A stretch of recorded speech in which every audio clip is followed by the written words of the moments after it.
बोलो। लेकिन जानते हैं गोबार हाँ। कि जले बानी कुंवार तले करता होई। अरे कि जले बाड़ू तू कुंवार तले करता होई।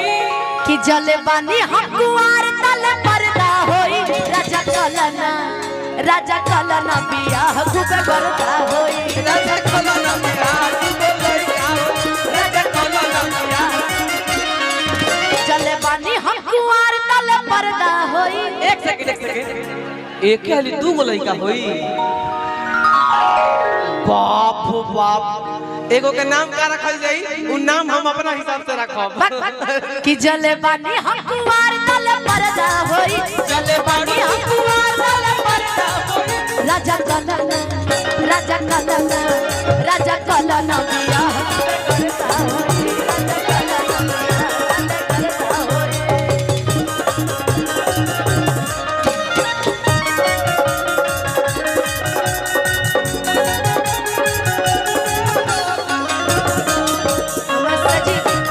हमर से जिया रहत बाबा से हो हमर से जिया रहत बाबा।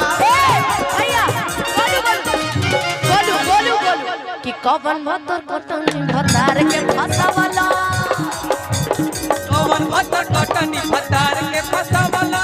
देखिए में रोज नहीं आते हो नहीं नाते हमर से जिया रहत बाबा से हो।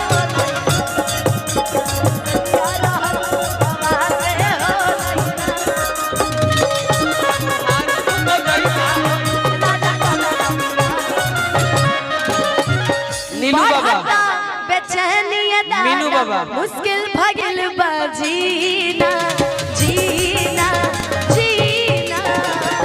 मीनू बाबा जवही भैया की तरफ से बहुत पुरस्कार।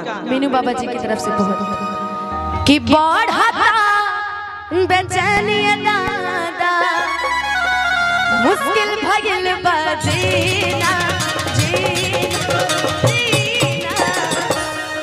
अरे की बढ़ता अरे बेचैनी दादा अरे मुश्किल भइल बा जीना जीना जीना। ले लो पुदीना। इनकी जो फीलिंग है ना ये पता है कौन सी लग रही है? छपड़ा वाली कि ईद हो गई मेरी की हम तो हर तू हमार हो जा। तू ही लभर एक नमार हो जा और के कमर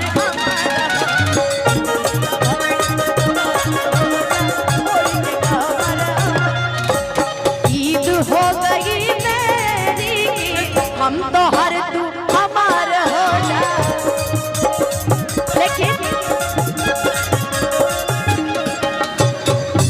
तू हवा अर जड़ के रजाई मिले आवा हमर सर्दी के दवाई। लेकिन एक चीज और याद आ रहा है बोल दे कि बघावा बिरादरी कहल जाला यही राना के। बघावा बिरादरी कहल जाला यही राना के। बाकी बड़ी देर से कहत रहला प्यार करेलू मोहब्बत करेलू तो सुना लभर हमारे हाजत बंदी घराना के। ए हो बघावा बिरादरी कहल जाला यही राना के। लभर हमारे हाजत बंदी घराना के।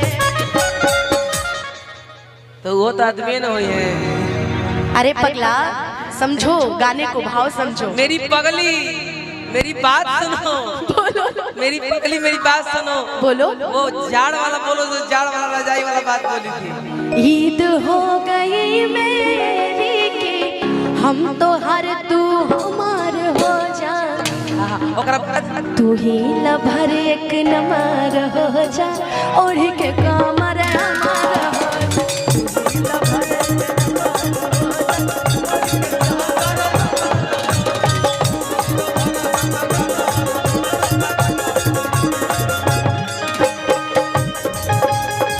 लूटाए राजा लहरिया लूटाए राजा मुहवा पटारी के जवरिया।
लड़का के बाबूजी आई बड़े एगो सोहर गा दो कि ये चुप गाना- चुप जिया